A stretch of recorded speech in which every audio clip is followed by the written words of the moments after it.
Yo, what's happening, people? It's your boy Griggs. It feels like months since I said that. Because it has been months. I feel it's been like 2 months since I recorded a video. It's been a minute. Not gonna lie, I'm not gonna make excuses and say I was busy or anything. I just haven't had the motivation, and part of the reason why is because Manchester United are the worst they've ever been, and I didn't have any motivation to make any content because it would just been repetitive and would just me be calling the team absolute shit. But this week is a big sports week for us. Obviously, Europa League final in a couple of days on Wednesday. And then, as a native New Yorker, of course, I'm a Knicks fan, and the New York Knicks are in the Eastern Conference Finals for the first time in my lifetime, for the first time since 1999. So, towards the end of the video, I'm going to talk a little bit about playoff basketball because I think playoff basketball has actually been immense this year. And there's times I wish I started my YouTube journey more of the basketball side of things because it's been a special playoff so far. And man, it's been a fun past week and a half. I'm sure you guys have seen the videos of me and Staffy celebrating the games when we went to game 2 together to go watch it at a bar. It's been a movie the past 2 weeks being a native New Yorker, and next couple of weeks, next month could be even more special. But we still are a United channel, so let's start talking about Manchester United. Wow, to be honest, with Manchester United, other than the Europa League games, I haven't really been watching full matches because, thankfully, and I say this very specially, I say thankfully, I am at work when we play Premier League matches. It's on weekends, so I'm always at work. I'm at work for the Europa League games, but I'll be sneaking in the games to watch and there. But for Premier League, I don't have the motivation to even turn on my phone to even watch the game. But we are in a cup final on Wednesday. We do have a chance for silverware. We do have a chance to not salvage the season because no matter what happens on Wednesday, this has been one of the worst seasons watching Manchester United. But we have the chance to put our foot forward for the next couple years. Obviously, going into Champions League football next year opens up the budget. We're going to talk about a guy that looks like it's going to be a done signing by the end of next weekend, the first signing of the 2025 window.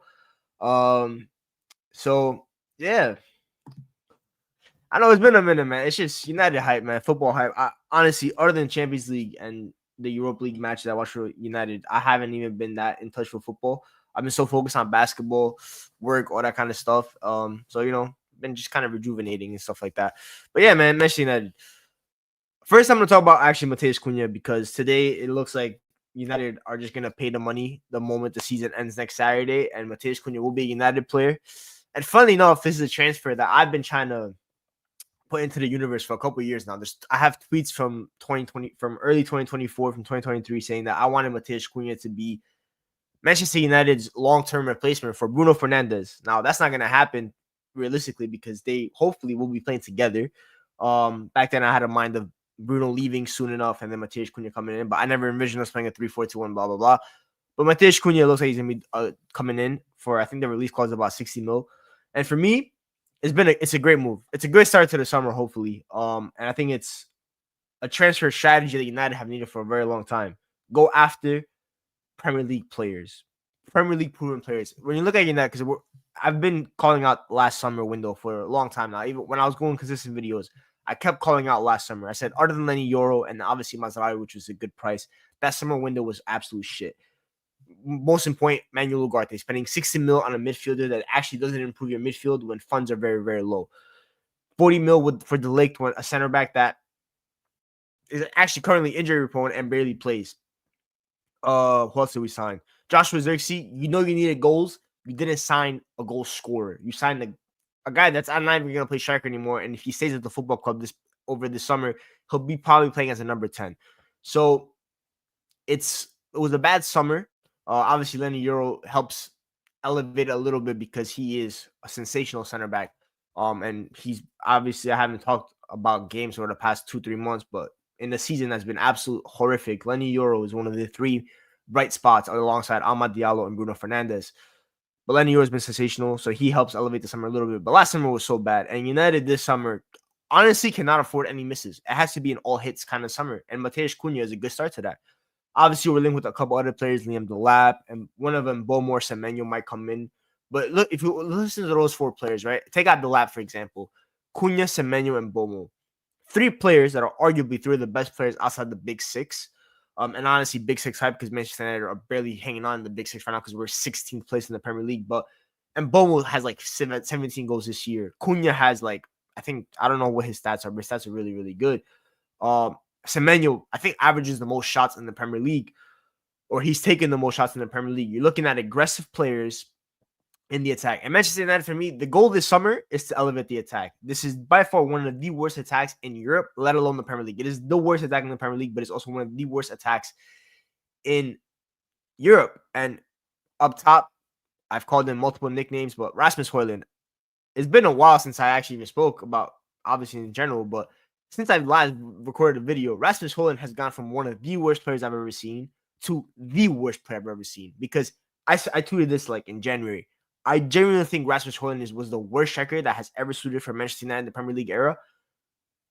Since then, we've upgraded to the worst player that I've seen play for Manchester United, because pound for pound, 70 million. He is not a striker. He's not a footballer. There's not a single attribute that he's good at.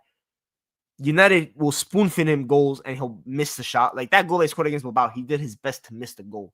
Ahmad literally spoon fed him and he did his best to miss the goal. So he's atrocious, and United obviously need a new striker, and hopefully Rasmus Højlund leaves this summer. Alejandro Garnacho, his partner in crime, obviously not as bad, but also not really good. Very frustrating to watch. But at the same time, like for me, Rasmus Højlund obviously is a bigger priority, and Garnacho can show you like something off the bench and stuff like that. But again, not good enough. Attack, elevate the attack. When people ask me, like I remember Staffy asked me, what are your first 5 outgoings that you want from Manchester United? I named the whole attack, other than Amad Diallo. You could get rid of Højlund, get rid of Garnacho. I said Marcus Rashford needs to leave anyway, just for both sides. Get rid, goodbye, adios. I don't want to talk about Marcus Rashford all summer. I want him to leave as quickly as possible. Who else is there? Joshua Zirkzee, if some team wants to pay 35, 40 mil, goodbye, adios. Literally, if we go into next season with Ahmad as the only current attacker from this season's team, it's a successful summer. You need to retool the attack. Forget about the midfield, which I don't like forgetting. I think the midfield is very important. Forget about the defense right now. You need to elevate your attack. Manchester United literally go into games, and outside of the Europa League, we're dunking on teams. In the Premier League, scoring more than one goal in a game is one of the most difficult challenges that Manchester United have ever faced in their 100+ years existing as a football club. Trying to score in 2025. It is one of the most hardest things that they could do in the Premier League. They can't. They are not a Premier League football. We do not have a Premier League level attack. So we need to fix that right now, as soon as possible. And Mateusz Cunha is a great start. Going to get a striker. You have 3 options under the popular names, right? You have Victor Gyökeres, you have Victor Osimhen, you have Liam Delap. I think it will be Liam Delap, because I think Gyökeres will go to Arsenal, and I don't think Ineos will pay for Victor Osimhen. If we get Champions League football, maybe that changes things a little bit, but I don't think so. I think Liam Delap will be the one. If we get Champions League football, then maybe the chances of Gyökeres increase. But I think Gyökeres and Delap are probably the 2 choices. Then you have the right 10 situation. United obviously link with, like I mentioned, Mbomo, Semenyo, Masantuto, the kid from Argentina that Zav mentioned about, that Jason Wilcox wants to get. United view him as the same kind of sense of Lenny Yoro, just top talent that they want to get before the Madrid or the Barcelona can get their hands on him. And then after that, you're not really going to get them until they're like 35 years old. Who do I want as striker? Obviously, the dream would be Victor Osimhen, because I think he's the best striker available on the market. But I am fine with the Liam Delap. If you bring a Cunha and if you bring an Mbomo as well alongside the Delap, that's great, because Delap can really, those two alongside him can elevate him. Obviously, Amad Diallo as well, which I'm calm with. Victor Osimhen would be the dream scenario. I would actually rather take Liam Delap maybe over Victor Gyökeres. I just think Delap fits what United want to do as striker a little bit more, just a one-man attack. The transition football that you could play with Ahmad, Delap, and Cunha will be special. You could have Bruno Fernandes in midfield pinging passes all day as well. I would kind of go with that. No matter what, though, Rasmus Højlund cannot be on this team next summer, this upcoming summer, man. It's just, you need to. But I think Cunha, Delap, and like an Mbomo or Semenyo, I'm really calm with. Obviously, Semenyo does come in. I think he might actually play at wingback personally, which whatever. Don't even get me started on the formation. I'm gonna try to avoid talking about Amram today, but yeah, man. That summer is needs Ederson in midfield as well as the other option. That's another signing that we're really looking at. Manuel Ugarte cannot be a starter next year. And I said this about Manuel Ugarte, and people got onto me. I said Manuel Ugarte will not be good at this football club. They kept telling me. It's like, Griggs, don't worry, destroyer, blah, blah, blah, blah, blah, blah. The only destroying he does is my mental sanity. That is the only thing that's getting destroyed while I watch Manuel Ugarte. He's woeful. He's absolutely woeful. There is nothing that he's good at other than running like a headless chicken. He can't. He can press well, great. He can't tackle. He can't win duels. He can't pass. He can't switch. He can't dribble. He can do nothing. Absolutely nothing, bro. Even the game against Chelsea, I didn't even watch it, but I just saw he came on and we conceded a second, and we conceded less than 90 seconds later. That's not a coincidence, bro. His plus minus is garbage. I don't even use plus minus in football, but his is absolutely woeful. He is absolutely woeful. Adam Warren would be a dream, but it's not going to happen. United don't got 100 million to spend on a single player right now. And the biggest indictment on Ugarte is that Casemiro, who looked like he was done at Manchester United, is still 1 million times better than Ugarte. 1 million. Casemiro is 1 million times better.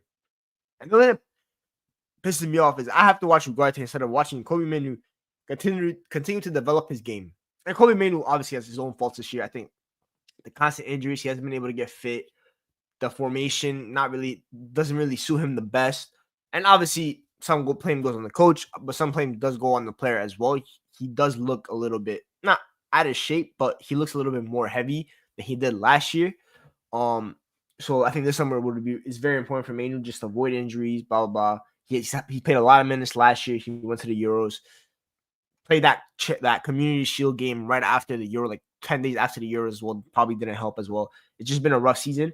Maybe a little bit of confidence issues as well, but I think this summer it would be crucial to kind of get him back into the groove of things, how he was his first full year, because he's still a top talent, and hopefully United don't sell him, but obviously we'll see what happens with that. But yeah, man, I think all over the pitch we're just absolutely dire. And even if we do win the Europa, this was by far the worst year I've watched Manchester United play, and this is one of the worst teams.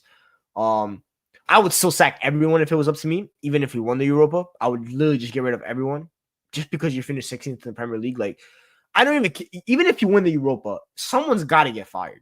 Like, I don't know who's got to get fired, but someone has to lose their job because you finished 16th in the Premier League. That is just completely unacceptable. And a Europa does not match that. I don't care. I really don't care. The only reason I care about Europa right now is money. And just it's always nice to win a trophy. It's still been such a horrific season, a season that I never even imagined possible for Manchester United. Like, this is the worst sporting season I've seen from any of my respective franchises that I've ever supported. And we'll talk about the Knicks later. I've seen some absolutely garbage Knicks teams. I've seen some absolutely woeful Giants teams. This Manchester United team, there's nothing good. It's literally just Ahmad and Bruno. That is it. It's just so woeful. It's so bad. Like, you watch Manchester United play and you lose your love for the game. And thankfully, there are so many other teams to watch, because after I watch Man United, I go straight to watching Barcelona. I'm like, yo, Lamine Yamal, the savior of the game. I go watch PSG, crochet Dembooz, might win the Ballon d'Or next week. That's what I go watch, bro. That is what. Yes, it is worse because those teams were meant to be shit. You expected them to be shit. This team, did I expect them to be really good? No. But did I expect them to be 16th level bad? No. Not in a million years. That is why this is by far the worst team I have ever supported. It's absolutely pathetic. It's pathetic. From top to bottom, from the owner to the board, to the kitchen staff, to the coach, to the players, from every single possible level, to even the fans, absolutely garbage. That is the state of Manchester United right now, just garbage. Because fans are also garbage. A lot of fans are pissing me off in the Manchester United fan base, because some people are trying to say the Europa League, blah, blah, blah, and absolve Amram of blame, blah, blah, blah, blah, blah, blah. Trying to say that it's okay right now, blah, blah, blah, blah, blah. If you try to be negative, they get onto you. Are we meant to be positive when we're 16th place? Is like, I don't understand some people. They always want, I understand sometimes you don't want to view anything in the negative. You would always look for the positives. But sometimes you just say fuck the positives. You just got to say fuck the positives, because if everything is negative, there's no point in looking for a positive, because you have to, it's acceptance. Acceptance. You look at every single team, bro. Liverpool have signed better wingbacks today than we have, and they don't even put the three at the back.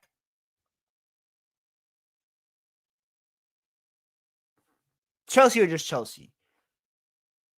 Newcastle are rising. Villa, fucking Nottingham Forest.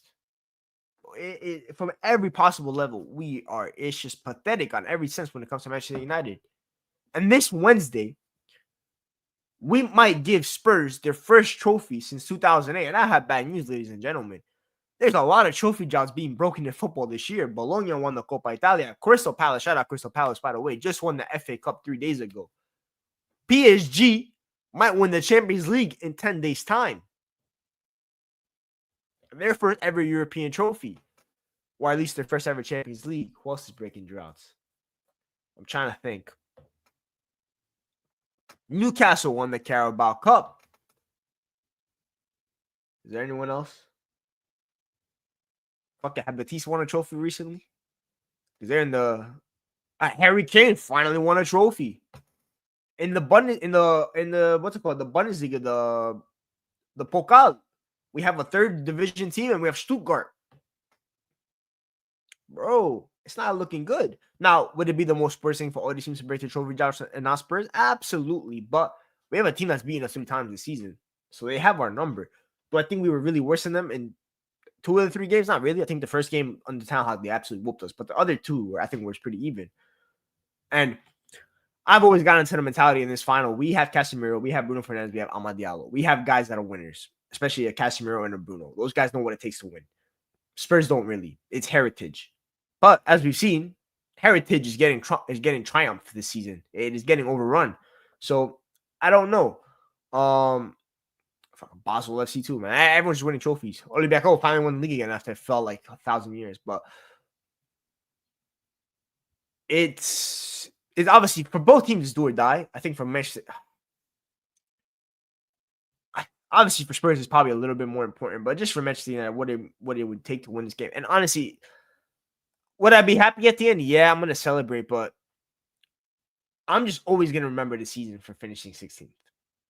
It's not gonna be Europa. It's honestly, it's gonna be remembered for finishing 16th, man.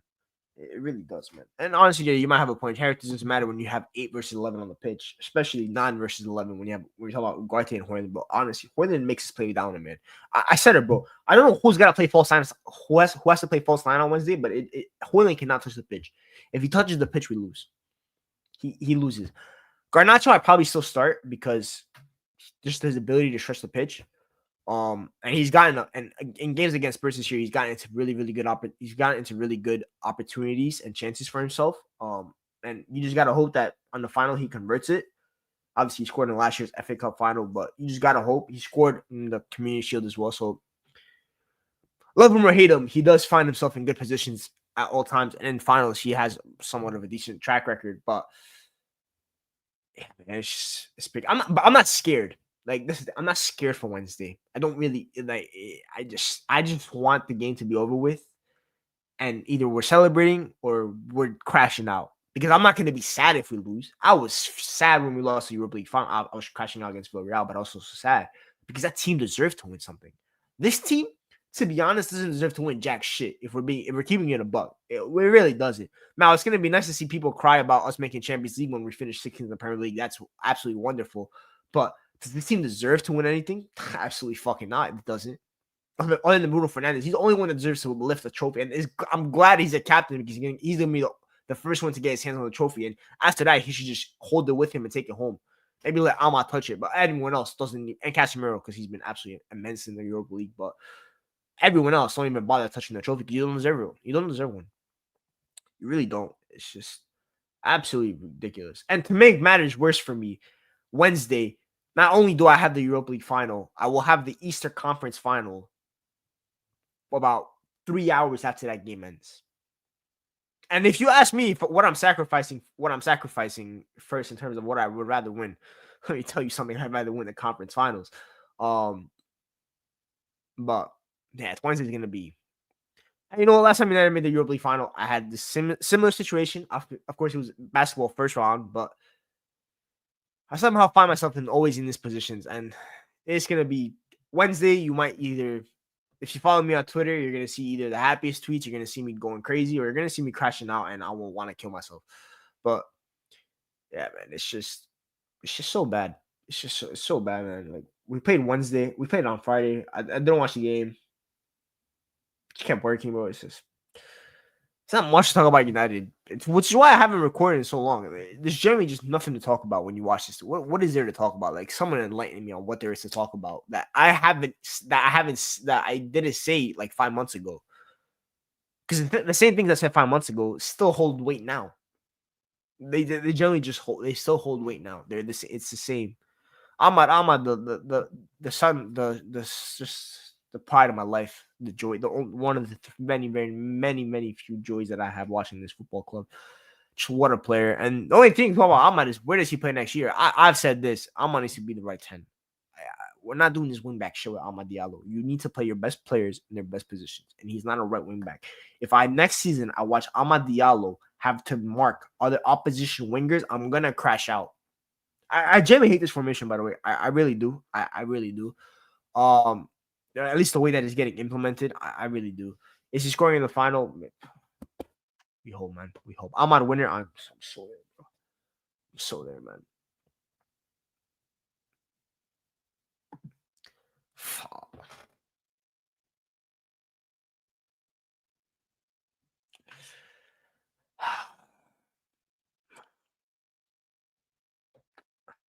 I'm saving Brunson. That's King of New York, man. Guys don't understand. Jalen Brunson.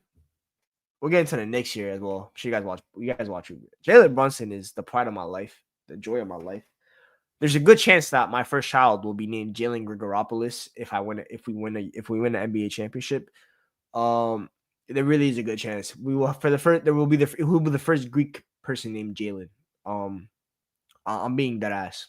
Like guys don't understand what this means to New York, where the Knicks are right now. For the first time since 2000, the Knicks are in the Eastern Conference Finals. For the first time since 1999, they clinched the game at the Garden. 7th Avenue, aka Times Square, on Friday night was a zoo.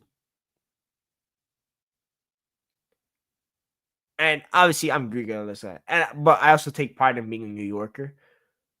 And when the Knicks are great, and the Knicks are great right now, this city is like, bro. The sun, like I wake up every morning and I see the sunshine. I'm like, it's orange and blue skies. You just watch the sun. You just watch. You're ready, bro. Jalen Brunson he makes you so happy. Like it's so great to watch because you have a guy here, right, that grew up around the Knicks. His dad used to play for the Knicks. Patrick going to talk about this kid used to follow me around everywhere. He's now the captain of the basketball team, and he's leading us. He's leading us to places I've never been before. I've never been in the Eastern Conference Finals. I've never been in the Eastern Conference Finals. And of course, I am now playing a team that is my immortal nemesis. I see them every single fucking time I go to any playoff. Anytime I'm in the playoffs, I have to see the fucking Indiana Pacers. I'm literally so fucking tired of that basketball team, but we have to see them. And this year, after Friday, where we beat Boston Celtics by 40 plus, I finally believe. I believe we can win the NBA championship. You can ask Staffy. This Knicks team has not made me believe a lot. Last year's Knicks team, I believed in a lot more. Shout out my boy Drew. Shout out my boy Dante. Shout out my boy Hartenstein. They're also in the Western Conference Finals. This team all year, it didn't feel right. Then the Detroit series happened, and we actually almost made to Game 7 against that team, but then we clinched. And people said the Pistons woke us up, and I agree with that. The Pistons woke us up because now this team is united. This team is playing great basketball. We beat the Celtics. Obviously, Jason Tatum injury changed a lot of things, but we were still 3-1 up. By the time when Jalen got hurt, we were going to win that game 4 against the reigning and defending champs. And when it comes to basketball, if you knock out the champs in the playoffs, you can win the whole goddamn fucking thing. And that's what it feels like. It feels like we can win the whole goddamn thing. I personally hate the Pacers more. I despise the Indiana Pacers. They're the boogeyman to me, bro. There's the 2 times I believe the most in Knicks basketball was the Melo team in 12-13 and last year's team. And who knocked me out both times? The Indiana Pacers. But you know what? The first time we made it to game 6. Last year was game 7. This time is to win, beat them. And if we get to the finals, Lord have mercy, I don't know what I'm going to do. Because I said this, bro. I would sacrifice United for the next 5 years if you give me one NBA championship. I can live a peaceful sports life. And for people that know me, that is very hard to do for me because I'm very emotional when it comes to sports. But if the New York Knicks win an NBA championship, I can honestly live in peace when it comes to sports. I've seen United win it all. I've seen the Champions League. I've seen the Premier Leagues. I've seen the FA Cups. I've seen the Europa Leagues. I've seen all that. I've seen 2 Super Bowls. If I see an NBA championship, I can literally just exist in pure peace. It's just pure peace. Now, what if we win it? It will not be peace for the first month because I will be partying and I will be going out and I will be celebrating like a lunatic, like a hooligan. You will not, bro. You will see me on the news outside MSG because I will be going crazy. I'm taking a month off work, bro. If the Knicks win a chip, bro, New York City is shutting down. And do you know what it would take? What it takes to shut down New York City, one of the biggest cities on the planet, the best city, the most important city on the planet. Do you know what it takes to shut down New York City? Bro, we made the Eastern Conference Finals on Friday, and they had to call a level 4 for the police. That's when you made the Eastern Conference Finals. Imagine winning the whole goddamn thing. The National Guard will have to get involved. And even them, they might stack, bro. The police might still be celebrating, bro, because at the end of the day, NYPD, they're also New Yorkers. And they love the Knicks. Everyone in the city, bro, you love the Knicks. And if you don't love the Knicks, you just want to act different. You just want to be like you're different. Everyone wants to root for the Knicks. I want to root for the Nets. I want to be different. Blah, blah, blah. Give it up, man. Give it up. Give it up. Bro, the video's there, bro. People always talk about this negative Griggs. Omar Safi was talking about crash out Griggs, bro. Y'all don't know how I am when my team is good, when I'm winning, and how happy I am when I win, bro. You see me, you see the misery in me, bro. But when we're good, man, bro, how happy I was, bro. I was ecstatic, bro. Bro, when Bridges shook, I was so cast, bro. Bro, that memory will always be that memory, especially now that we won that series. That memory is a core memory of mine. And I want to make more memories in this upcoming series, bro. Because in 10 years' time, I want to be telling Jalen Grigoropoulos about the time his namesake won the NBA championship. That's what I want to do. And if my kid asks me why I'm named Jalen, I'm like, yo, let me tell you a story about Jalen motherfucking Brunson. Big body Brunson. The king of New York. And when I mean the king of New York, I genuinely mean the king of New York. Jalen Brunson is forever good in the city of New York. Forever good in the city of New York, bro. Immortalized in the city of New York. That's his numbers going in the rafters. And if he does win a championship, word to my ancestors, I am building him a statue worthy of the Parthenon in Athens. I promise that. Somebody said crime gonna go down. Crime will go down, bro. Bro, the Knicks are the only thing that unify New York. In a city where sports are always split. Baseball, you're either a Yankees fan or you're a Mets fan. I'll say 60-40, right? Football, Giants or Jets. Hockey, Islanders, Rangers. But basketball, 99% of the city is New York. It's a unifier. You had a Subway Series game, but after the game, fuck Boston. Go Knicks, go. Everyone be chanting that. No, it's not 50-50 no more. It's 100%. The whole city is unified. And when the Knicks are good, New York is blissful. It's beautiful. And now we're talking about summer. Imagine a summer in New York City with the Knicks as NBA champions. Well, the parade's not gonna happen because there's no place to parade. It's gonna be crazy. Is Brunson New York Derrick Rose? In a way, yeah. Obviously, he has a chance to do what Derrick Rose couldn't do for Chicago, which is bring the NBA championship. But man, Brunson is just special, man. Also, because with Brunson, you just didn't expect this. But Derrick Rose was crowned as the savior of Chicago from the moment he got drafted, right? The hometown kid, all that kind of stuff. Brunson, a lot of people thought he was gonna be a flop. 100 mil for Jalen Brunson was viewed as ludicrous, as insanity. Now, fucking Jalen Brunson deserves 700 mil. He deserves $1 billion. It is absolute utter woke nonsense to be a Nets fan. The only Nets fans in New York are the ones that moved from Jersey to over here, or they just want to be different. It's generally just that, bro. Other than that, what the fuck is the point of being a Nets fan? Or they started watching basketball in 2019, and all they know is KD and Kyrie Irving. That's literally it. It's generally just that. Other than that, they're the most irrelevant team. The Barclays Center is known for the New York Liberty, not for the Brooklyn Nets. I promise you that. That arena has gone crazy for the Liberty. It ain't going crazy for the Brooklyn Nets. I promise that. But man, what a movie that past series was, man, bro. Friday, bro. Friday was so crazy, man. That shit was a movie, bro. I don't think I've celebrated. I haven't celebrated that crazy since the Giants won the Super Bowl. I think that's the last time I went that crazy when it came to celebrating something. When I really mean it, man. I really mean it. It's that and when Olympiacos won the Conference League last year. But other than that, it's just crazy celebrations when it comes to bro. And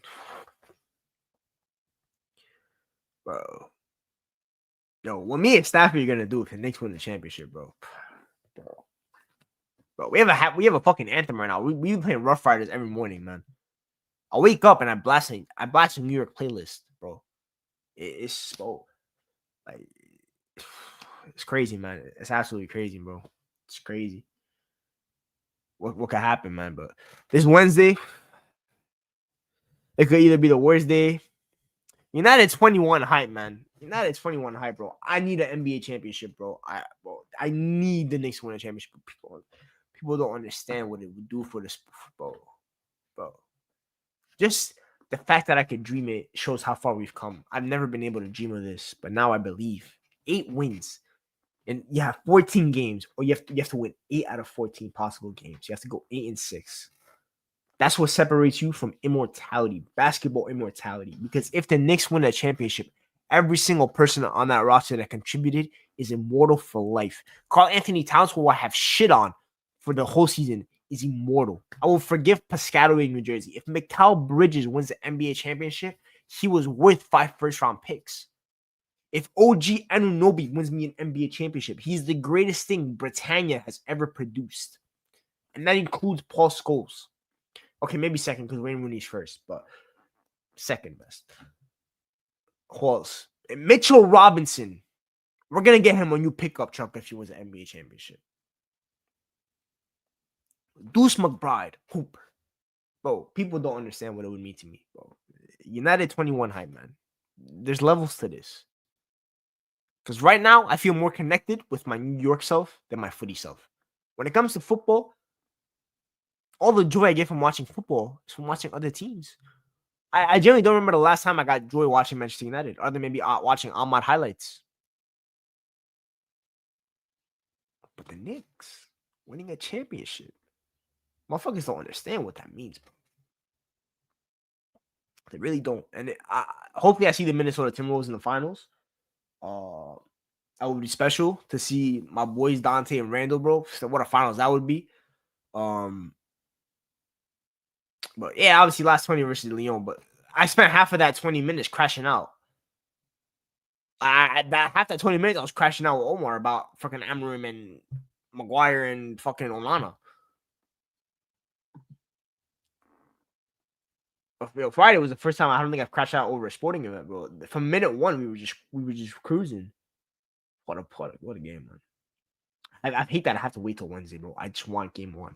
Like, I don't want to watch the Europa League final. Like, I'm trying to, like, just get the game over with. But Wednesday, bro, I need Wednesday. Bro. I need Wednesday night, bro. Wednesday night, game one. I got something for Tyrese fucking Halliburton, bro. I got something for that team, man.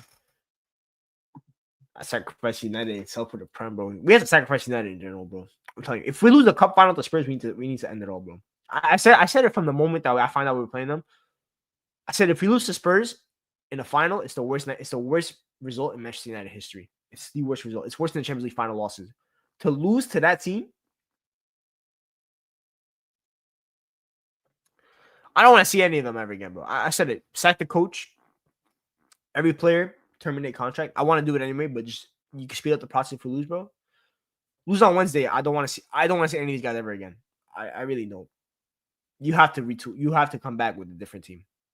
Come back with the whole new name, whole new badge, whole new stadium, whole new kit, everything. You change everything.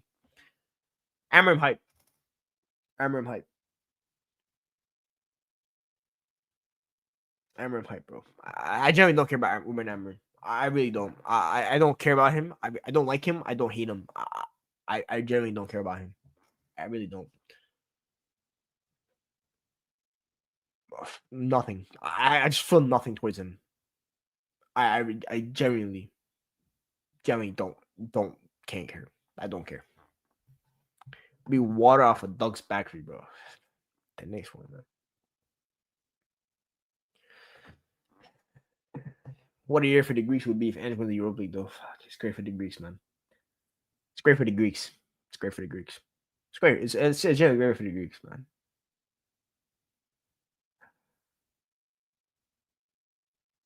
I don't know. At least Mateus Cunha joining, I guess. Whatever, man. What a horrible football season, by the way, man. Liverpool won number 20. United are 16th. Only positive is PSG won the Champions League, honestly. It's generally only positive. He low-key is a fake Greek, though. He don't want to claim us. He wants to claim Australia. Give it up, man. Nah, I can't, bro. Nah, but we can't lose. We actually can't lose, bro. Like, you cannot give that club a trophy. Like, bro, every single other Big Six club has stopped them from winning a trophy, other than maybe like Arsenal.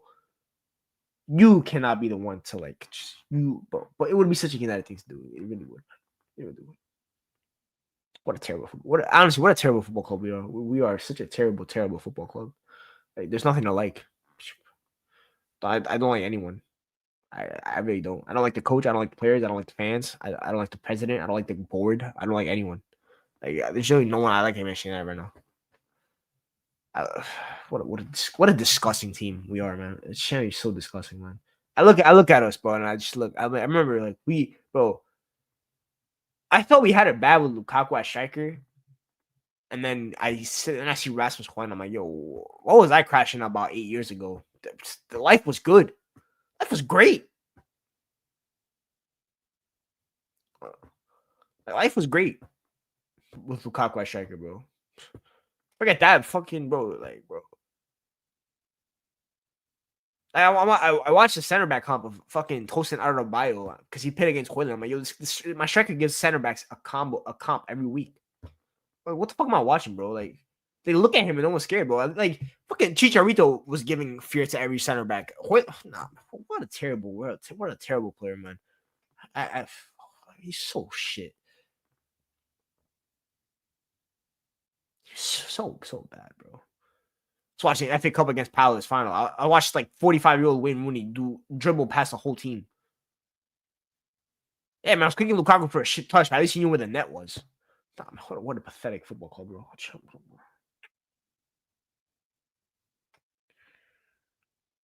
This guy wore a Fitbit on the pitch, man. Nah, I'm getting See, Miles Johnson, now you got to come and crashing out. I was having a good day, man. Nah. This guy wore Apple Watch, Fitbit, whatever the hell you wore on the. You can track his steps. No, I will not forget. I will not forgive this fan base, man.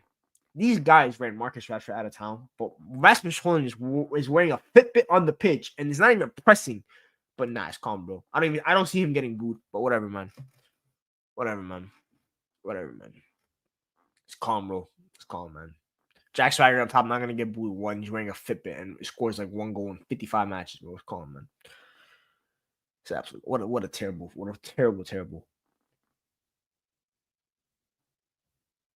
terrible institution, man. Terrible. But you know what? Probably is the stress of coaching United, man.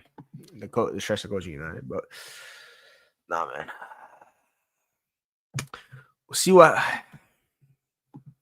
There's one account on Twitter. I think his name is Patty. That odds on FPL account.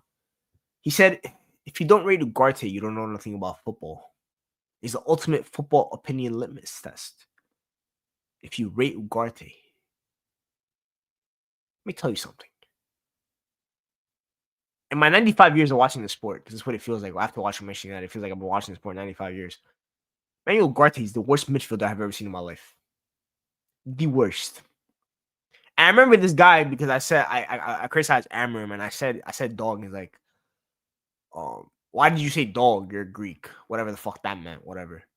So I don't know. I responded in Greek, my native tongue. I said, in my 26 years or my 25 years of watching football in Greek, Manuel Ugarte is the worst footballer I have ever seen in my life. It really is. You guys want me to say it in Greek too? I'll say it in Greek, bro. I'll say it in Greek right now, man. You guys want me to start doing YouTube streams in Greek? I'll do that, man. But what a terrible, terrible, terrible player. Like, he generally is so bad. And then you watch PSG with the money we gave them, signed the best under 21 midfielder in Europe, in the world this year, in Joao Neves.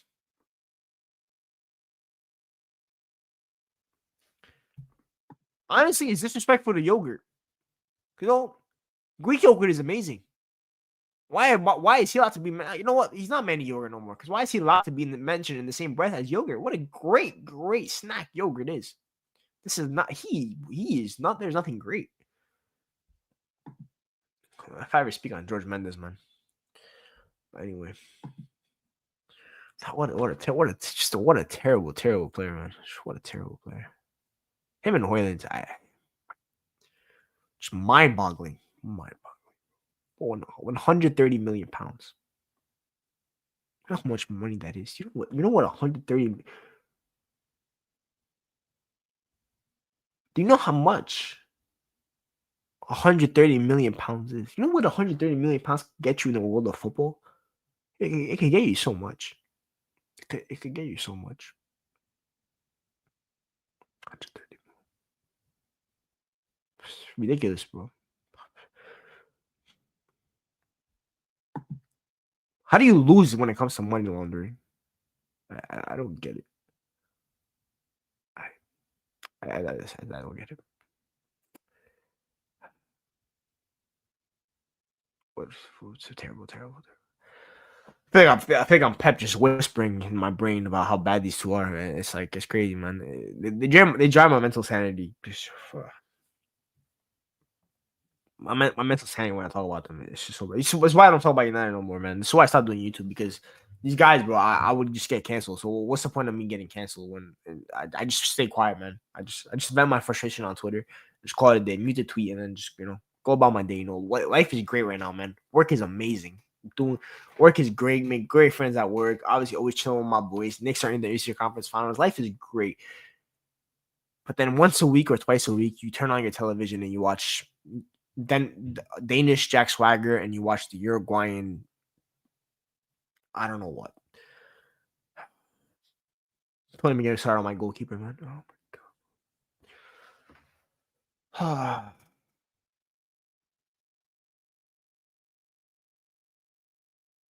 It's crazy because there's so much good going about football right now, and it's United, bro. United.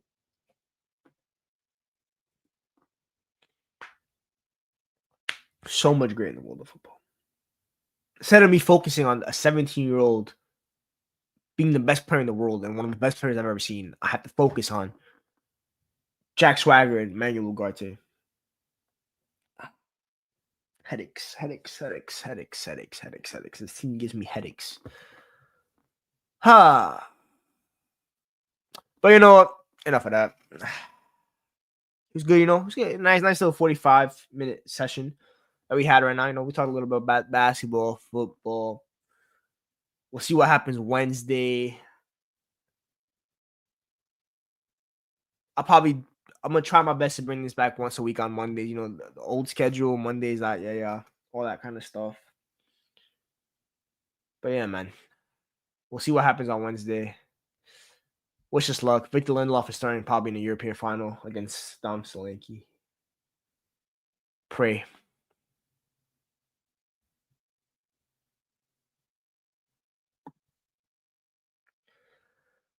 Miles, I can't, man.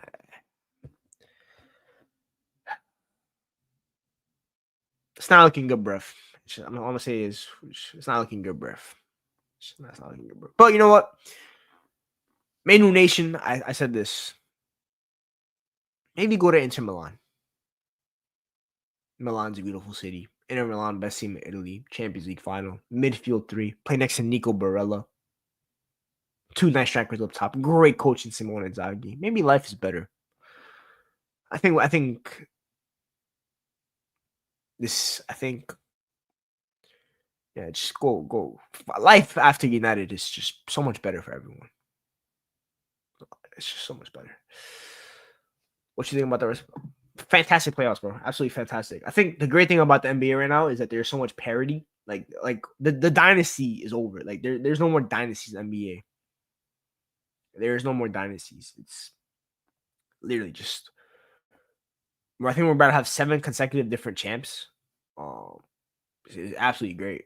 Very, very, very few like repeated champs, all that kind of stuff. It's great, man. I think it's great for the sport. You have 4 teams, by the way, in the conference finalists. 3 have never won a chip, and the other one is finally the Knicks, haven't won a chip since 1973. And the Thunder, if you want to count the Sonics, haven't won a chip since like 1979. So yeah, it's great. It's great for the league, man.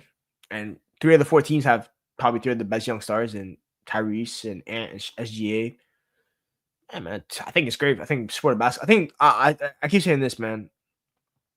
Obviously, LeBron, Steph, KD are leaving soon, but I think the sport of basketball is in great hands. And I have an article coming out about footy, like how the 2000s kids are saving footy.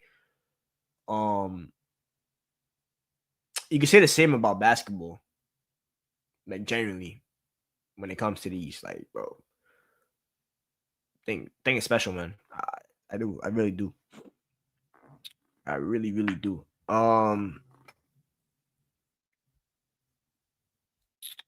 Yeah, bro, the Knicks made me so happy, man. I'm so happy, bro. Yo, Saturday, bro, the smile I had on my face on Saturday, bro, I couldn't stop grinning, bro. I really couldn't stop grinning.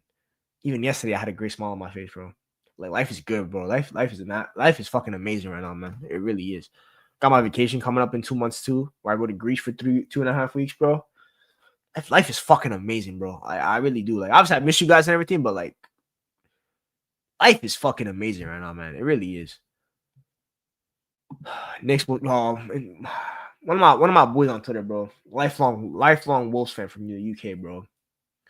Knicks and Wolves, bro. The pain that we've gone through, the misery that we've gone through, bro. We deserve it, man. I would love that finals, bro. Obviously, would I be heartbroken to lose and everything? Yeah, but bro, can't wait, man. But that would be fire finals, man. 2 franchises that really deserve it, bro. Yeah, man, it's amazing, bro. It's absolutely amazing. Obviously, like the Thunder are probably like the one team that have a chance of creating a dynasty, but they have a lot of moves to make for that to happen because they look shaky. I'm not even gonna lie. Yeah. Nah, cat for me right now I've given him he has a big leash when it comes to me right now. Yo, the Nuggets, bro. Sensational playoff run, by the way, from the Denver Nuggets, bro. Absolutely sensational. Sensational, man. Uh they still have a window open just because of Jokic, and they just have to sign better players and be a little bit more smart with the contracts they give out. But yeah, man, sport of basketball is great, bro. I really do. It feels like every team has someone that you want to watch, and that's what's great about the sport of basketball right now. I really do. Like obviously NFL is still king in America, but bro, basketball for me as a sport right now watches it like it's not even close, bro. It's not even close. It's not even close, but yeah, man. NBA is fire, bro. NBA is fire. One thing you will not catch me doing though is a playoff watch along. I'm not watching a Knicks game on this platform. Yeah, it does. Obviously, when it comes to like Boston, though, it's like they made 5 out of 7 like Eastern Conference Finals, I believe, and stuff like that. It's like they're a really great team, and obviously the Tatum injury, obviously, of course, prayers to Jason Tatum, but yeah, they're still gonna be a good team though. They just gotta again. It's just like the thing with the new CBA is like cores don't remain as well together. But I'll say this: if you have a top 5 player, yeah, you're always gonna have a shot. Simple as that. If you have a top 5 player, you have a shot. Simple as. Whether for the Nuggets is Jokic, whether it's SGA for the Thunder, whether it's Jason Tatum for the Celtics, Giannis in the Bucks. Giannis is probably the only top 5 player that's like struggling when it comes to success right now. Jalen Brunson obviously with the Knicks. The Knicks have like the third most playoff wins in the past like 3 years, bro. It's actually crazy, but yeah, Bucks are good. We just gotta wait to see where Giannis goes. And if Giannis is a Knick, oh god damn, you're never gonna see. Bro, if Giannis becomes a Knick, you'll never watch me watch football again, bro. I'm strictly sticking to basketball. Grix Talks becomes a basketball. We're changing the logo from red to orange. Good night, bro. Let's clip for that. But yeah, 50 minutes. Shout out my boys, Andy, Miles, JJ. It's been good, man. Zach as well. Or Zav. Hold up. I butchered it. Zav, yeah, my bad. Good talking to you guys again. It's been a minute, I know, but don't worry, life is good right now. For me, that's all that matters, man. I hope you guys as well. Your life is going well. Everything's being blessed. Wednesday, big day. Big day. Europa League final, Eastern Conference Finals, game 1. We'll see what happens. We will see what happens. I'll catch you guys on the flip side. Stay blessed. Enjoy the rest of your week. Pray for Wednesday. We'll see what happens. Love you guys. Peace.